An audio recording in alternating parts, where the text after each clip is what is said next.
Hello everyone, welcome to GS centre. दोस्तों कैसे हैं आप सब? उम्मीद है आप सब अच्छे होंगे। तो चलिए शुरू करते हैं। आज हम मार्च से करंट अफेयर्स पढ़ने वाले हैं उत्तर प्रदेश का, और काफ़ी इंपॉर्टेंट हो जाता है आने वाले जितने भी एग्ज़ाम हैं उत्तर प्रदेश के। तो जनवरी फरवरी का हमने करंट अफेयर्स ख़त्म कर लिया है। जिन्होंने नहीं देखा है जाके देख लो।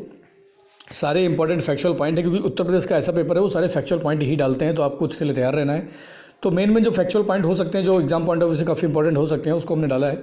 तो जनवरी फरवरी का हमने खत्म कर दिया है। आज हम शुरू करने वाले हैं मार्च का। तो लगातार ये कंटिन्यू सीरीज हमारी चलेगी जब तक आपके एग्जाम्स वगैरह नहीं होते। अब ऑलवेज चलेगी, हर महीने का करंट अफेयर्स आएगा उत्तर प्रदेश का। तो उत्तर प्रदेश के जितने भी एग्जाम होने वाले हैं उसको हम टारगेट करने वाले हैं। तो चलिए देखते हैं, जल्दी शुरू करते हैं कि उत्तर प्रदेश करंट अफेयर्स है आपका, और ये है मार्च का। ठीक है, ध्यान रखेंगे इसको। तो मार्च का करंट अफेयर्स। तो चलिए जल्दी शुरू करते हैं। पहला क्वेश्चन क्या है कि कृषि विश्वविद्यालय बनेगा, तो उत्तर प्रदेश में कृषि विश्वविद्यालय कहाँ पर बनेगा? ये बनेगा आपको कुशीनगर में। तो ध्यान रखेंगे कि उत्तर प्रदेश में कृषि विश्वविद्यालय कहाँ पर बनने वाला है। ये कुशीनगर में बनने वाला है। काफ़ी इंपॉर्टेंट पॉइंट है। अगला देखते हैं कि सन 2023 और 24 के वित्तीय वर्ष के लिए गेहूं का जो MSP मिनिमम सपोर्ट प्राइस जो रखा गया है, कितना निर्धारित किया गया है। तो MSP कितना निर्धारित किया गया है गेहूं का? तो गेहूं का है 2125 रुपये प्रति कुंटल। तो गेहूं का MSP काफ़ी इंपॉर्टेंट हो जाता है एग्जाम पॉइंट ऑफ व्यू से, तो इसको ध्यान रखेंगे कि गेहूं का MSP कितना रखा गया है, 2125 रुपये कुंटल। ठीक है। अगला देखते हैं कि उत्तर प्रदेश में बीमार पशुओं के लिए हेल्पलाइन नंबर शुरू हुआ है। तो जो बीमार पशु, अब आपको घर कहीं भटकने की ज़रूरत नहीं है। होता नहीं, पशु बीमार हो जाते हैं तो पता नहीं चलता है कि कहाँ पर जाना है, क्या कहाँ हॉस्पिटल में कॉल करना है। तो अब उत्तर प्रदेश सरकार ने इसकी सुविधा कर दी है कि आपके अगर उत्तर प्रदेश में अगर बीमार पशु होता है तो आप 1962 मतलब 1962 पर कॉल करके आप उसको जानकारी दे सकते हैं और आपके पास डॉक्टर पहुँच जाएंगे। ठीक है, ध्यान रखेंगे, काफ़ी इंपॉर्टेंट पॉइंट है। अगला है प्रदेश की जीडीपी में कृषि का योगदान कितना है। तो उत्तर प्रदेश की जो जीडीपी है, जो स्टेट जीडीपी होती है, उसमें कृषि का योगदान कितना है। तो ये है आपका 26%। मतलब कि अगर स्टेट में 100 रुपये कमाए जाते हैं तो उसमें से 26 रुपये केवल खेती से ही आता है, मतलब कृषि क्षेत्र से ही आता है। ठीक है। नेक्स्ट क्वेश्चन देखते हैं कि पुष्करालू मेले का आयोजन कहाँ पर हुआ है। तो पुष्करालू मेला काफ़ी इंपॉर्टेंट है। इसका आयोजन कहाँ पर हुआ है? ये हुआ है काशी में। ठीक है, काशी में हुआ है। और पुष्करालू मेला कहाँ हुआ है? काशी में हुआ है। इसको ध्यान रखेंगे। नेक्स्ट क्वेश्चन आता है दक्षिण भारतीय मेला होता है, मतलब हर बार क्या होता है कि अलग अलग नदियों के किनारे लगता है। तो इस बार ये काशी में लगा है, गंगा के नदी के किनारे पर। ठीक है, तो पुष्करालू मेला काफ़ी इंपॉर्टेंट है, इसको ध्यान रखेंगे। नेक्स्ट क्वेश्चन है कि उत्तर प्रदेश में कितने बस स्टैंड एयरपोर्ट की तर्ज पर बनेंगे। तो अब उत्तर प्रदेश सरकार क्या कर रही है कि जो मेन बस स्टैंड है उत्तर प्रदेश के, उनको एयरपोर्ट की तरह बना रही है। मतलब एयरपोर्ट की तरह वहाँ पर सुविधाएं मिलने वाली हैं, उसका आर्किटेक्चर वैसा होने वाला है। तो बढ़िया चीज़ है। ऐसा है, लोग आएंगे देखेंगे बाहर से कि भाई उत्तर प्रदेश ही पूरा बदल गया है। तो बहुत अच्छी चीज़ है। इंफ्रा पर तो खर्च करना ही चाहिए सरकारों को। तो रोजगार भी मिलता है इससे, इकोनॉमी बूस्ट होती है। तो उत्तर प्रदेश में कितने बनेंगे? ये 5 बनेंगे। ध्यान रखना है इससे। और कहाँ कहाँ पर बनेंगे दे सकते हैं एग्जाम में कि आउट करना है, इनको ऑड आउट करना है। तो पहला है आपका लखनऊ है, दूसरा प्रयागराज है, ठीक है, तीसरा है आपका गाजियाबाद में, चौथा है आपका कौशाम्बी में, और पाँचवा है आपका आगरा में। तो 5 यहाँ पर बस स्टैंड बनने वाले हैं एयरपोर्ट की तर्ज पर, तो इसको ध्यान रखेंगे। ठीक है। नेक्स्ट क्वेश्चन आता है हमारा कि उत्तर प्रदेश की पहली कार्बन न्यूट्रल पंचायत, ये मोस्ट इंपॉर्टेंट क्वेश्चन है, इसको ध्यान रखेंगे कि पहली जो कार्बन न्यूट्रल पंचायत हो गई है, इसका नाम क्या है? भार हारीपुर। तो भार हारीपुर कहाँ पर है? ये उन्नाव में है। तो ये बहुत ज़्यादा फैक्चुअल डाटा इंपॉर्टेंट है, इसको बिल्कुल रट्टा मार लेना, देख लेना इसको, क्योंकि ये पूछ सकते हैं। क्योंकि आजकल सस्टेनेबल एनर्जी के ऊपर बहुत ज़्यादा काम हो रहा है। सस्टेनेबल डेवलपमेंट की तरफ चाहे देश हो हमारा, चाहे राज्य हो, ये जा रहे हैं। क्योंकि किसी भी तरीके से हमें फॉसल फ्यूल वगैरह चीज़ जो भी है उनके ऊपर निर्भरता कम करना है, और हमें सस्टेनेबल डेवलपमेंट की तरफ जाना है, कार्बन न्यूट्रल बनना है। तो जल्दी से कमेंट करके बताओ कि हमारे देश में कार्बन न्यूट्रल बनने का लक्ष्य कब तक का रखा गया है। जल्दी से कमेंट करो इसको। नेक्स्ट क्वेश्चन है कि ई प्रोसिक्यूशन पोर्टल में उत्तर प्रदेश का स्थान। तो ई प्रोसिक्यूशन पोर्टल में उत्तर प्रदेश का कौन सा स्थान है? तो ये पहला स्थान है। मतलब मामलों को लेकर जो कोर्ट में मामले वगैरह हैं उनमें सुलझाने में, निपटाने में जो सबसे पहले स्थान पर जो राज्य रहा है वो है हमारा उत्तर प्रदेश। तो इसको भी ध्यान रखना है। ठीक है। अब बात करते हैं सर्वश्रेष्ठ स्टॉल पुरस्कार किसको मिला है। तो सर्वश्रेष्ठ स्टॉल का पुरस्कार किससे मिला है? ये उत्तर प्रदेश पर्यटन को मिला है। तो उत्तर प्रदेश सरकार जो है ना, पर्यटन को बढ़ावा देने के लिए बहुत सारे काम कर रही है, बहुत सारी नई नई चीज़ें कर रहे हैं। ये लोग छूट दे रहे हैं, बहुत सारी सब्सिडी वगैरह भी प्रोवाइड करा रहे हैं, और ऐतिहासिक स्थलों को, इमारतों को संरक्षित कर रहे हैं, और कुछ इमारतें ऐसी जिनको होटल में कन्वर्ट कर रहे हैं। तो पर्यटन के ऊपर उत्तर प्रदेश में बहुत ज़्यादा काम हो रहा है। तो इसलिए क्या है कि सर्वश्रेष्ठ स्टॉल पुरस्कार किसको दिया गया है? यूपी पर्यटन को दिया गया है। अगला क्वेश्चन है हमारा, किस नदी पर उत्तर प्रदेश में सबसे लंबा पुल बन रहा है। तो उत्तर प्रदेश का सबसे लंबा पुल कहाँ पर बन रहा है? ये बन रहा है गंगा नदी पर। अब गंगा नदी पर कहाँ से कहाँ तक बनेगा? तो ये कानपुर से लेकर उन्नाव के बीच में जो गंगा नदी है जो पड़ती है बीच में, तो उस पर बनेगा। ये 3.4 किलोमीटर का पुल होने वाला है। अभी क्या है ना कि अभी सिंगल पुल है, तो उससे क्या होता है कि भीड़ भाड़ बहुत ज़्यादा रहती है, आवाजाही में काफ़ी समस्या होती है। तो इसलिए अब सरकार ने इसका वैकल्पिक मार्ग ढूंढ लिया है, और वो एक नया पुल बनाने जा रहा है जो 3.4 किलोमीटर लंबा होगा, काफ़ी चौड़ाई में होगा, और कानपुर उन्नाव को जोड़ेगा, कनेक्ट करेगा। ठीक है। अगला क्वेश्चन देखते हैं कि उत्तर प्रदेश के राजधानी क्षेत्र में कितने जिले शामिल होंगे। तो अब यूपी भी एनसीआर के तर्ज पर, नेशनल जो कैपिटल रीजन है उसकी तर्ज पर ही स्टेट कैपिटल रीजन बनाने जा रहा है, एससीआर को बनाने जा रहा है। और क्योंकि देखो हर एक इंसान तो मतलब कैपिटल में रह नहीं सकता है, बहुत सारी जगह भी महंगी होती है, बहुत सारे लोग नहीं रह पाते हैं, खरीद पाते हैं, लेकिन उनका मन होता है कि हम भी राजधानी क्षेत्र में रहें। जैसे दिल्ली में है, दिल्ली में बहुत सारे भीड़ हो गई है, दिल्ली में बहुत सारी जनसंख्या होगी, बहुत सारे लोग बसने लगे हैं क्योंकि देश की राजधानी है। तो उसी की तर्ज पर अब उत्तर प्रदेश सरकार ने कितने जिलों को शामिल कर लिया है, तो ये 8 जिलों को शामिल कर लिया है। अब कौन कौन से जिले हैं जो एससीआर में आएंगे, मतलब स्टेट कैपिटल रीजन में आएंगे, तो ये बहुत मस्ट इंपॉर्टेंट है, इसको ध्यान रखना है। जितने भी जिले हैं, एक है सीतापुर आएगा आपका, कानपुर आएगा, कानपुर देहात आएगा, ठीक है, हरदोई आएगा, रायबरेली आएगा, बाराबंकी आएगा और उन्नाव आएगा। तो लगभग ये 8 जिले हैं जो कि स्टेट कैपिटल रीजन मतलब राज्य राजधानी क्षेत्र में शामिल किए जाएंगे।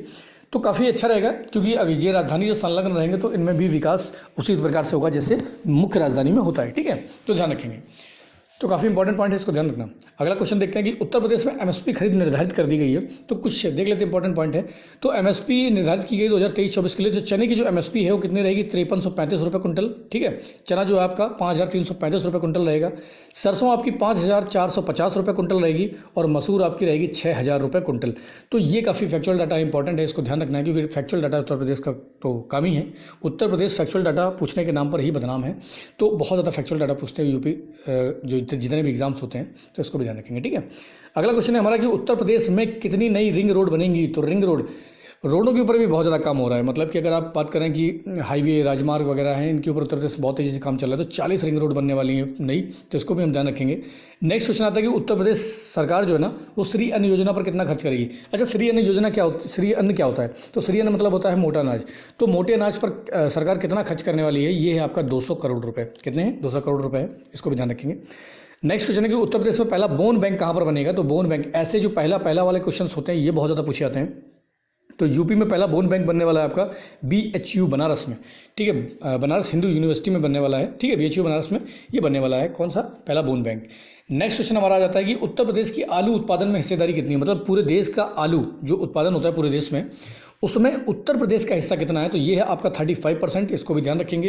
तो अगर देखा जाए कि पूरे देश में आलू उत्पादन में सबसे प्रथम राज्य कौन सा है, तो ये उत्तर प्रदेश ही है, क्योंकि पूरे भारत का 35% आलू की मात्र उत्तर प्रदेश में ही होता है, केवल उत्तर प्रदेश में ही होता है।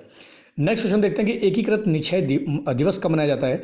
तो एकीकृत निक्षय दिवस कब मनाया जाएगा, ये मनाया जाएगा प्रत्येक माह की 15 तारीख को। अब निक्षय का मतलब क्या होता है कि जो ट्यूबरकुलोसिस बैक्टीरिया है उससे छूट के लिए सरकार बहुत ज़्यादा प्रयास कर रही है। अब दुनिया में तो बोला गया है इसको कि वर्ल्ड, जैसे आप WHO की बात करते हैं तो उन्होंने लक्ष्य रखा है कि हम 2023 तक पूरी दुनिया से टीबी को मिटा देंगे, ठीक है, तो कोई भी रोगी नहीं रखेंगे 2030 तक। लेकिन जो भारत सरकार ने किस वर्ष तक का लक्ष्य रखा है कि हम टीबी से मुक्त हो जाएंगे, जल्दी से कमेंट करके बताओ कि टीबी मुक्ति का लक्ष्य भारत सरकार ने कब तक का रखा है, इसको कमेंट करो जल्दी से, ठीक है। नेक्स्ट क्वेश्चन देखते हैं कि प्रदेश की जीडीपी में योगदान वाला टॉप। अच्छा, उत्तर प्रदेश का जो जीडीपी है, उत्तर प्रदेश मतलब जितना टोटल पैसा आता है जीडीपी है उसमें सबसे ज़्यादा जो योगदान देता है वो कौन सा जिला है, डिस्ट्रिक्ट है आपका, ये है गौतम बुद्ध नगर। कौन है, गौतम बुद्ध नगर। सबसे ज़्यादा जो जीडीपी में योगदान देता है वो गौतम बुद्ध नगर है, ये लगभग 10% के आसपास का देता है। उसके बाद आपका देता है लखनऊ के बाद आता है आपका आगरा बाद आता है प्रयागराज और प्रयागराज के बाद आता है मेरठ। तो ये लगभग आपके टॉप 5 जिले हैं, टॉप 5 जिले हैं जो उत्तर प्रदेश की जीडीपी में काफ़ी योगदान देते हैं, ठीक है, ध्यान रखेंगे इसको। नेक्स्ट क्वेश्चन देखते हैं हम कि देश की जीडीपी में उत्तर प्रदेश का योगदान कितना है। अब वो तो रहा कि उत्तर प्रदेश की जीडीपी में कितना योगदान है जिलों का। अब यहाँ पर देश की जीडीपी जो टोटल हमारे भारत की जीडीपी है उसमें उत्तर प्रदेश का योगदान कितना है, तो 8% का है, ठीक है। 100 में से 8 रुपये कहाँ से आते हैं, तो उत्तर प्रदेश से आते हैं। अब अगर देश में देखा जाए तो देश में कौन सा स्थान है, तीसरा स्थान है। तो पहले स्थान पर कौन सा राज्य है, ये है महाराष्ट्र। तो देश की जीडीपी में सबसे ज़्यादा योगदान महाराष्ट्र का है, दूसरे नंबर पे आपका तमिलनाडु और तीसरे नंबर पे हमारा कौन सा है, हमारा प्यारा उत्तर प्रदेश, ठीक है। और कितने % योगदान है, तो 8% योगदान है, ठीक। काफ़ी इंपॉर्टेंट पॉइंट हो जाता है, इसको भी ध्यान रखना। नेक्स्ट है कि उत्तर प्रदेश में आगामी 5 साल में पौधारोपण का लक्ष्य कितना रखा गया है। तो बोला कि 6% की वृद्धि कर दी जाएगी। आने वाले समय में हम 6% की, जितना ओवरऑल है अभी उसमें 6% की वृद्धि हम कर देंगे पेड़ को लगाने में, पौधे रोपने में। तो 5 साल का ये लक्ष्य तय किया गया है, कितना है, 6% वृद्धि का। तो ये भी काफ़ी इंपॉर्टेंट ध्यान रखना। अगर देखते हैं कि SN तिवारी स्मृति सम्मान किसे दिया गया है, तो SN तिवारी स्मृति सम्मान दिया गया है ये मिथिलेश दीक्षित जी को। तो ये भी काफ़ी इंपॉर्टेंट पॉइंट हो जाता है, फैक्चुअल डाटा है, इसको ध्यान रखना है। मिथिलेश दीक्षित जी को दिया गया है। नेक्स्ट पॉइंट है कि स्वच्छ सुजल शक्ति अवार्ड कितनी महिलाओं को मिला है। तो स्वच्छ सुजल शक्ति अवार्ड, क्योंकि सरकार जो ना स्वच्छता पर बहुत ज़्यादा जोर दे रही है और जल के ऊपर नल से जल हो गया, स्वच्छ सुजल हो गया, शक्ति अवार्ड ये कितनी महिलाओं को मिला है। तो ये आपकी 19 महिलाओं को मिला है। कितना है? 19 महिलाओं को ये दिया गया है। नेक्स्ट क्वेश्चन देखते हैं कि उत्तर प्रदेश में मछुआरों को नाव खरीदने पर कितनी सब्सिडी मिलने वाली है। तो उत्तर प्रदेश सरकार ने मछुआरों को थोड़ा सा मतलब आराम देते हुए उनको सब्सिडी देने का यहाँ पर काम किया है। तो उत्तर प्रदेश में जो भी मछुआरे समुदाय के लोग हैं जो नाव खरीदना चाहते हैं तो उनको 40% सब्सिडी दी जाएगी उत्तर प्रदेश सरकार की तरफ से। तो ये काफ़ी इंपॉर्टेंट पॉइंट हो जाता है। नेक्स्ट क्वेश्चन हम देखते हैं कि शहरी अल्पसंख्यकों को घर देने में टॉप राज्य कौन सा रहा है। तो जो शहर में भी अल्पसंख्यक वर्ग हैं, शहरी अल्पसंख्यक है, उनको घर देने में टॉप राज्य कौन सा रहा है। ये उत्तर प्रदेश रहा है। बहुत फैक्चुअल डाटा है, इसको भी ध्यान रखना है।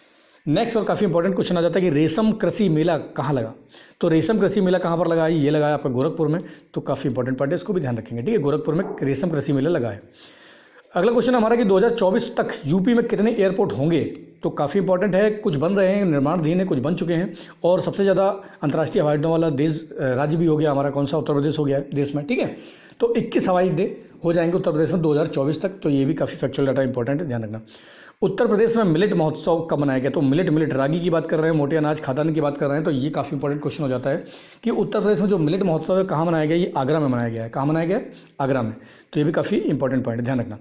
नेक्स्ट क्वेश्चन है कि एनटीसीए की ओर से कंजर्वेशन एश्योर्ड टाइगर स्टैंडर्ड का दर्जा किस टाइगर रिजर्व को मिला है। तो ये भी काफ़ी इंपॉर्टेंट पॉइंट है, ध्यान रखो।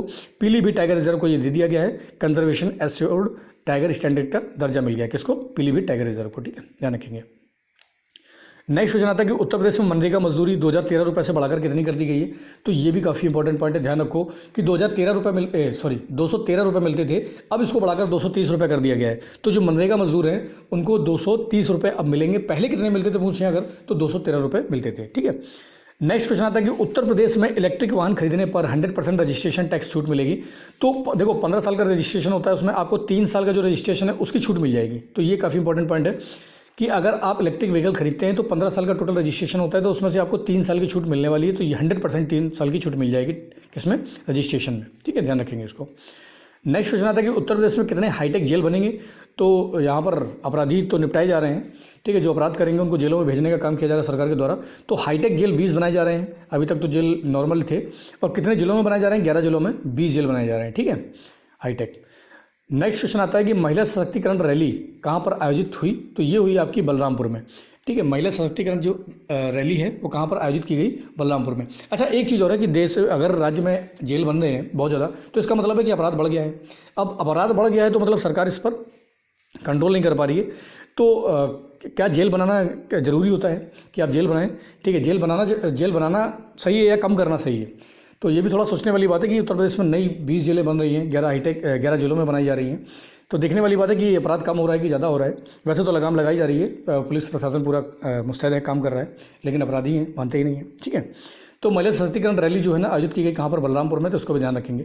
नेक्स्ट क्वेश्चन आता है कि बर्जर पेंट की एशिया की सबसे बड़ी फैक्ट्री कहाँ पर लग रही है। तो बर्जर पेंट की एशिया की सबसे बड़ी फैक्ट्री कहाँ लग रही है? ये लग रही है आपकी हरदोई में। कहाँ पर लग रही है? हरदोई में। तो इसको भी ध्यान रखेंगे। नेक्स्ट क्वेश्चन आ रहा है कि यूपी में विधानसभा के जो पूर्व विधायक हैं उनकी पेंशन 10,000 से बढ़ाकर कितनी कर दी गई है। तो 10,000 से बढ़ाकर उनकी पेंशन 25,000 कर दी गई। फैक्चुअल डाटा है, बहुत ज़्यादा इंपॉर्टेंट है, ध्यान रखना है इसको। ठीक है, 10,000 से 25,000 कर दी गई पूर्व विधायकों की जो पेंशन है विधानसभा की उनकी। नेक्स्ट क्वेश्चन हमारा आता है कि सौर ऊर्जा से चलने वाला पहला खाद्य प्रसंस्करण इकाई पर सब्सिडी कितनी दी जाएगी। तो अगर आप सोलर एनर्जी से चलने वाली खाद्य प्रसंस्करण इकाई लगाना चाहते हैं तो उस पर आपको सरकार 50% की सब्सिडी प्रोवाइड कराएगी। बहुत अच्छा मौका है, जो चाहते हैं खाद्य प्रसंस्करण इकाई डालना तो वो उसके लिए आमंत्रित हैं। तो सरकार के पास जाइए, आपको 50% की सब्सिडी वो देंगे, प्रोवाइड कराएंगे। नेक्स्ट क्वेश्चन आता है कि सरकारी अस्पताल रैंकिंग में उत्तर प्रदेश से कितने अस्पताल शामिल है। तो अगर टॉप 10 देखा जाए तो उसमें से 9 अस्पताल जो है ना वो उत्तर प्रदेश के ही टॉप में। तो सबसे ज़्यादा जो पहले नंबर पे आया है वो कौन सा है? Ursula hospital. ये कहाँ पर है? कानपुर में। तो सरकारी अस्पताल में अगर देखा जाए तो उत्तर प्रदेश से कितने हॉस्पिटल आए हैं? 9, और ये टॉप के ही 9 हैं। ठीक है, टॉप 10 में ही 9 आ गए हैं। तो काफ़ी अच्छा प्रोग्रेस कर रही है उत्तर प्रदेश सरकार हेल्थ सेक्टर के मामले में। नेक्स्ट देखते हैं हम कि देश में प्रादेशिक फल, साग भाजी और पुष्प प्रदर्शनी 2023 कहाँ पर लगी है। तो ये लखनऊ में लगी है। तो इसको भी ध्यान रखेंगे। फलों की, साग सब्जियों की और पुष्पों की प्रदर्शनी कहाँ पर लगी है? तो ये लखनऊ में लगी है। अगला क्वेश्चन हमारा आता है कि मेरठ में आयोजित एक जनपद एक उत्पाद प्रदर्शनी का उद्घाटन किया गया। तो मेरठ में पहली बात तो देखेंगे एक जनपद एक उत्पाद प्रदर्शनी कहाँ पर हुई। तो मेरठ में। और इसका उद्घाटन किसने किया? तो ये थे हमारे उपराष्ट्रपति जी जगदीप धनखड़ साहब। तो इन्होंने इसका उद्घाटन किया है। तो ये भी काफ़ी इंपॉर्टेंट, ध्यान रखेंगे। नेक्स्ट क्वेश्चन आता है कि स्वतंत्रता सेनानी सचिंद्र सान्याल की प्रतिमा कहाँ पर लगेगी। तो ये लगने वाली है आपकी गोरखपुर में। तो ये भी काफ़ी इंपॉर्टेंट पॉइंट है, इसको ध्यान रखेंगे कि सचिंद्र सान्याल की प्रतिमा कहाँ पर लगेगी, ये लगेगी गोरखपुर में। नेक्स्ट क्वेश्चन हमारा आता है कि कलिंजर महोत्सव कहाँ पर मनाया गया, ये बांदा में मनाया गया है। तो काफ़ी फेमस महोत्सव है और बहुत बार एग्जाम में इसको पूछा भी गया है कि कलिंजर महोत्सव कहाँ पर मनाया गया, तो ये बांदा में मनाया गया है। अगला क्वेश्चन आता है कि उत्तर प्रदेश कबाड़ नीति लागू होगी। तो उत्तर प्रदेश में कबाड़ नीति लागू कब से हो गई है, तो 1 अप्रैल 2023 से इसको लागू कर दिया गया है। ठीक है, तो ये काफ़ी इंपॉर्टेंट पॉइंट हो जाता है कि उत्तर प्रदेश कबाड़ नीति कब से लागू हुई, तो 1 अप्रैल 2023 से इसको लागू कर दिया गया है। नेक्स्ट क्वेश्चन हमारा कि देश का प्रथम भारतीय कौशल संस्थान स्थापित होगा। तो देश का प्रथम भारतीय कौशल संस्थान स्थापित कहाँ पर किया जाएगा, ये कानपुर में किया जाएगा। कौशल को बढ़ावा देने के लिए ऐसा किया जा रहा है। और प्रथम जो भारतीय कौशल संस्थान है भारत का ही है, देश का ही है, और यूपी में इसको स्थापित किया जा रहा है। कहाँ पर, कानपुर में। तो काफ़ी इंपॉर्टेंट पॉइंट हो जाता है यहाँ से। नेक्स्ट क्वेश्चन देखते हैं कि उत्तर प्रदेश में सार्वजनिक परिवहन रोपवे बनेगा। तो सार्वजनिक परिवहन रोपवे कहाँ पर बनने वाला है, ये बनारस में बनने वाला है। और ऐसा करने वाला भारत तीसरा देश है। 2 देश कौन से हैं, तो एक है बोलीविया, दूसरा मैक्सिको। मैक्सिको में ही ये चीज़ें हैं कि सार्वजनिक परिवहन जो रोपवे है वो केवल आपका बोलीविया में है और मैक्सिको में है। मतलब कि आपको नीचे बसों में, गाड़ियों में बैठना नहीं है, आपको ऊपर से एक ट्रॉली टाइप की होती है, वहाँ से ही आपको एक जगह से दूसरी जगह पहुँचा दिया जाएगा। जिससे क्या होगा, समय की बचत होती है और ट्रैफिक भी नहीं होता है, ट्रैफिक कंट्रोल होता है। तो इससे काफ़ी लोगों को सहूलियत मिलने वाली है। तो ऐसा करने वाला भारत जो है तीसरा देश है। और ये कहाँ पर बनाया जा रहा है, तो ये उत्तर प्रदेश के बनारस में बनाया जा रहा है। ठीक है, तो आप अगर काशी बनारस घूमने जाएंगे, जो मंदिर वगैरह हैं वहाँ पर घूमने जाएंगे, विश्वनाथ मंदिर, काशी विश्वनाथ, तो उसमें क्या होगा कि आप ऊपर से ही पूरे बनारस का भ्रमण कर सकते हैं, ऊपर से ही मंदिरों को देख सकते हैं। ठीक है, तो जिससे कि आपको कम समय में बहुत ज़्यादा चीज़ें देखने को मिल जाएंगी। अभी तो बहुत ज़्यादा तंग गलियां हैं काशी बनारस की। ठीक है, नेक्स्ट क्वेश्चन आता है कि उत्तर प्रदेश में ग्रीन नेशनल हाईवे कॉरिडोर किसकी मदद से बन रहा है। तो उत्तर प्रदेश में जो ग्रीन नेशनल हाईवे कॉरिडोर बन रहा है, तो ये बन रहा है आपका विश्व बैंक की मदद से, वर्ल्ड बैंक की मदद से। ये काफ़ी इंपॉर्टेंट पॉइंट है, ध्यान रखें इसको। इस साल कितने प्राइमरी विद्यालय जो है ना, उनको निपुण विद्यालय में डाला गया है। तो 44,000 जो प्राइमरी विद्यालय है उत्तर प्रदेश के, उनको निपुण विद्यालय में मिला लिया गया है। तो ये भी इंपॉर्टेंट पॉइंट है। स्वच्छ सुजल शक्ति सम्मान किसको दिया गया है, तो ये 2 उत्तर प्रदेश की काफ़ी इंपॉर्टेंट महिलाएं हैं। एक है नीलम सिंह अलीगढ़ की, दूसरी है शारदा देवी ललितपुर की। तो दोनों को ही ध्यान रखना है। ठीक है, अगला क्वेश्चन आता है कि कृषि अपशिष्ट से एथेनॉल बनाने का समझौता किससे हुआ है। तो उत्तर प्रदेश सरकार ने कृषि अपशिष्ट से एथेनॉल बनाने, जैसा कि बताया गया कि एथेनॉल कितने % मिला रहे हैं, जल्दी से कमेंट करो कि भारत सरकार ने कितने % एथेनॉल मिलाने का लक्ष्य रखा है। तो अब उत्तर प्रदेश सरकार ने कृषि अपशिष्ट से एथेनॉल बनाने का जो समझौता किया है, किससे किया है, डेनमार्क से किया है। तो काफ़ी इंपॉर्टेंट, ध्यान रखना है। यूपी ने कितने ऐतिहासिक स्थलों को संरक्षित करने की अधिसूचना जारी करी है। तो उत्तर प्रदेश सरकार कितने ऐतिहासिक स्थलों को संरक्षित करने की अधिसूचना जारी करी है, 18 ऐतिहासिक स्थलों को संरक्षित किया जा रहा है। नेक्स्ट है कि बुंदेलखंड में सौर पार्क बनेंगे। तो बुंदेलखंड में कितने सोलर पार्क बनने वाले हैं, ये 8 बनने वाले हैं, इसको भी ध्यान रखेंगे। नेक्स्ट क्वेश्चन आता है कि संस्कृत सीखने के लिए ऑनलाइन गेमिंग ऐप बना दी गई, जिसका नाम क्या है, शास्त्रार्थ। तो आप अब ऑनलाइन गेमिंग ऐप के रूप में उसको डाउनलोड कर सकते हैं और गेम खेल में ही आप संस्कृत सीख सकते हैं। तो ये कौन सी ऐप है, शास्त्रार्थ ऐप है, इसको डाउनलोड कर सकते हैं। अगला क्वेश्चन है कि बंगाल और मध्य प्रदेश के सहित किस राज्य को पोस्ता की खेती की अनुमति मिली है। तो देखो, पोस्ता मतलब अफीम की खेती है। तो बंगाल को अनुमति है और मध्य प्रदेश को अनुमति है। उसके साथ ही उत्तर प्रदेश तीसरा ऐसा राज्य बन गया है जिसको पोस्ता की खेती करने की अनुमति मिल गई है। ठीक है, वरना आप ये पोस्ता की खेती बिना सरकार की अनुमति के आप नहीं कर सकते, गैरकानूनी होता है। नेक्स्ट क्वेश्चन है कि उत्तर प्रदेश का पहला पशु विद्युत शवदाह कहाँ पर बनेगा। तो पहला पशु विद्युत, अब पशुओं का भी शवदाह किया जा सकेगा विद्युत से। तो ये कहाँ पर बनने वाला है, ये बनारस में बनने वाला है। अभी क्या है कि जानवर अगर मर जाते हैं तो उनको इधर उधर डाल दिया जाता है। पहले क्या होता था कि डिकम्पोजर की भूमिका निभाते थे वल्चर्स वगैरह, जो गिद्ध वगैरह हुआ करते थे, लेकिन अब ऐसा नहीं है। तो इसलिए अब इनके लिए अलग से एक पशु, क्योंकि बहुत जो डिकम्पोजर्स थे वो पूरी तरीके से खत्म हो गए, स्कैवेंजर वगैरह, तो ये खत्म हो गए हैं। तो अब क्या करना पड़ रहा है कि अब इनको भी विद्युत शवदाह गृह बनाए गए हैं, जिससे कि इनको जल्दी से इनको क्या कर दिया जाए, मतलब इनको सबको ठिकाने लगा दिया जाए। ठीक है, तो बनारस में ये बनने वाला है। अगला है योगी आदित्यनाथ ने कितने समय का कार्यकाल पूरा कर लिया है। तो ये आपका मार्च तक का है। तो 5 साल 347 दिन, और ये अब तक के उत्तर प्रदेश के सबसे ज़्यादा कार्यकाल पूरा करने वाले मुख्यमंत्री बन गए हैं। ठीक है, ये 1 मार्च तक का आंकड़ा है, तो इसको ध्यान रखेंगे। ठीक है, नेक्स्ट क्वेश्चन है कि किनको पीछे किया है। तो योगी आदित्यनाथ जी ने। तो ये क्या है, हमारे जो CM हैं उनको CM जी थे संपूर्णानंद जी को इन्होंने पीछे किया है। ठीक है, तो सबसे पहले कौन थे, संपूर्णानंद जी थे, अब उनको योगी आदित्यनाथ जी ने पीछे कर दिया है। नेक्स्ट क्वेश्चन की बात करते हैं, उत्तर प्रदेश में सिंगल पेरेंट अधिकारियों को छुट्टी मिलेगी। तो उत्तर प्रदेश में जो सिंगल पेरेंट अधिकारी हैं उनको कितने साल की लीव मिल जाएगी, इनको पेरेंट लीव मिलेगी 2 साल की। तो ये भी काफ़ी अच्छा फैसला सरकार के द्वारा किया गया है। नेक्स्ट क्वेश्चन आता है कि प्रदेश में परिवहन व्यवस्था को बेहतर बनाने के लिए कौन सा ऐप लॉन्च किया गया है, तो ये बेहतर है, ध्यान रखना। बेहतर बनाने के लिए परिवहन व्यवस्था को कौन सा ऐप लॉन्च किया गया, तो राही ऐप लॉन्च किया गया है। ये भी काफ़ी इंपॉर्टेंट पॉइंट है, ध्यान रखेंगे इसको। नेक्स्ट क्वेश्चन आता है कि उत्तर प्रदेश के किस संभाग में 5 ग्रामीण शिक्षा केंद्र बनेंगे, तो कौन सा संभाग है, ये है बरेली संभाग। इसमें 5 ग्रामीण शिक्षा केंद्र बनाए जाने की घोषणा करी उत्तर प्रदेश सरकार ने, तो ये ध्यान रखना। नेक्स्ट क्वेश्चन आता है कि प्रदेश में खिलाड़ियों को स्वास्थ्य बीमा मिलेगा, तो उत्तर प्रदेश में जो खिलाड़ी हैं स्टेट लेवल के, नेशनल लेवल के, उनको कितना स्वास्थ्य बीमा मिलने वाला है, तो 5 लाख का स्वास्थ्य बीमा मिलने वाला है। तो अगला क्वेश्चन देखते हैं कि हम 45वीं जूनियर गर्ल्स हैंडबॉल चैंपियनशिप में उत्तर प्रदेश ने कौन सा पदक जीता है, तो ये जीता है उत्तर प्रदेश ने, कहाँ से पदक जीता है, तो ये भी काफ़ी इंपॉर्टेंट पॉइंट, ध्यान रखिए। वन वर्ल्ड टीबी समिट कहाँ पर हुआ है, तो ये हुआ आपका बनारस में। अच्छा, इसका उद्घाटन किसने किया है, तो जल्दी से कमेंट करके बताओ कि वन वर्ल्ड टीबी समिट का उद्घाटन किसने किया, और ये हुआ कहाँ है, बनारस में। और भारत ने जो लक्ष्य रखा है, देखो यहाँ पर लिखा हुआ है कि भारत ने जो लक्ष्य रखा है 2025 में खत्म करने का, वर्ल्ड बैंक ने WHO ने कब तक का रखा है दुनिया में, ये 2030 तक का है, ठीक है। नेक्स्ट क्वेश्चन देखते हैं कि उत्तर प्रदेश में वनों में विशेष पार्क बनेंगे, तो उत्तर प्रदेश के जो वन हैं वहाँ पर विशेष पार्क किसके लिए बनेंगे, सारस के लिए और बारासिंगा के लिए बनेंगे। किसके लिए बनेंगे, सारस के लिए और बारासिंगा के लिए बनेंगे, इसको भी ध्यान रखना, ये भी काफ़ी इंपॉर्टेंट पॉइंट है। नेक्स्ट क्वेश्चन आता है कि उत्तर प्रदेश गुणवत्ता संकल्प का शुभारंभ हुआ, तो उत्तर प्रदेश गुणवत्ता संकल्प का शुभारंभ कहाँ पर हुआ है, ये हुआ है आपका लखनऊ में, ठीक है। ये भी काफ़ी इंपॉर्टेंट पॉइंट है, ध्यान रखेंगे। अगला है देश का पहला सार्वजनिक रोपवे कहाँ पर बनने वाला है, तो बताया मैंने सार्वजनिक रोपवे कहाँ पर बनने वाला है, बनारस में बनने वाला है, फिर से रिपीट हुआ ये क्वेश्चन। आगे क्वेश्चन देखते हैं कि अगला है कि रानी रामपाल के नाम पर हॉकी स्टेडियम बनेगा, तो जो हमारी हॉकी प्लेयर हैं रानी रामपाल, उनके नाम पर स्टेडियम बनाया जा रहा है, कहाँ पर बनाया जा रहा है, उत्तर प्रदेश में रायबरेली में बनाया जा रहा है, तो ध्यान रखिए इसको। PM मित्रा मेगा टेक्सटाइल पार्क कहाँ पर देश में कितने बनेंगे, तो ये 7 बनने वाले हैं। और यूपी में कहाँ बनने वाला है, तो ये आपका जल्दी से कमेंट करो कि उत्तर प्रदेश में जो मेगा टेक्सटाइल पार्क बनने वाला है वो कौन सी जगह बनने वाला है, किन दो मतलब जिलों के बीच में बनने वाला है, तो ये कमेंट करके मुझे बताओ। और भारत में टोटल कितने बनने वाले हैं, तो 7 मेगा टेक्सटाइल पार्क बनने वाले हैं। नेक्स्ट क्वेश्चन है कि उत्तर प्रदेश का अंतर्राष्ट्रीय अरोमा पार्क कहाँ पर बनेगा, तो अरोमा पार्क का ध्यान रखेंगे, ये कहाँ पर बनने वाला है, कन्नौज में बनने वाला है, काफ़ी इंपॉर्टेंट पॉइंट है। अरोमा पार्क कहाँ बनेगा, अंतर्राष्ट्रीय इंटरनेशनल, इसलिए और ज़्यादा इंपॉर्टेंट हो जाता है, ठीक है, कन्नौज में बनने वाला है।